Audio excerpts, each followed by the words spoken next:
এই তাসবিহ পড়বো না?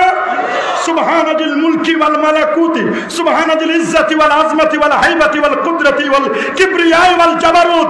এই তাসবিহ নাকি মকসুদুল মুমিনের। খোঁজ করে দেখলাম আল্লামা ইমাম আবু জাফর আত-তাবারি তাফসীরে তাবারি শরীফের মধ্যে সূরাতুল বাকারার 210 নম্বর আয়াতের তাফসীর করতে গিয়ে তিনি লিখেছেন এই তাসবিহ ফেরেশতাদের তাসবিহ।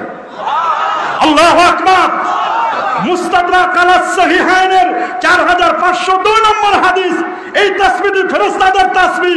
অথচ ইমাম হাকিম তিনি বলে দিয়েছেন ইসনাদুহু সহিহ রিজালুহুম সাকাত। এই হাদিসের রাবী যারা তারা সবাই বিশুদ্ধ, হাদিসের সনদ সহিহ।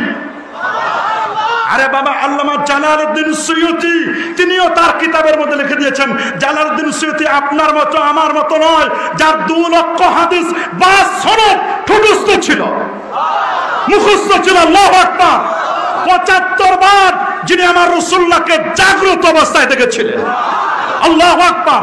যিনি 27 কদমে মিশর সুয়ুত থেকে 27 কদমে যিনি সুয়ুত মিশর থেকে আমার নবীর মদিনা মুনাওয়ারায় গিয়েছিলেন, তিনি বলেছেন যে এই সুবহানাল মুলকি ওয়াল মালাকুত এই তাসবিহটি পড়ো, এটি ফেরেশতাদের তাসবিহ।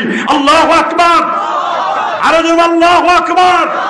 সর্বশেষ ইমাম ইবনে আবিদিন আশ-শামী ফাতওয়ায়ে শামীর মধ্যে তিনি এই তাসবিহটিকে নকল করেছেন।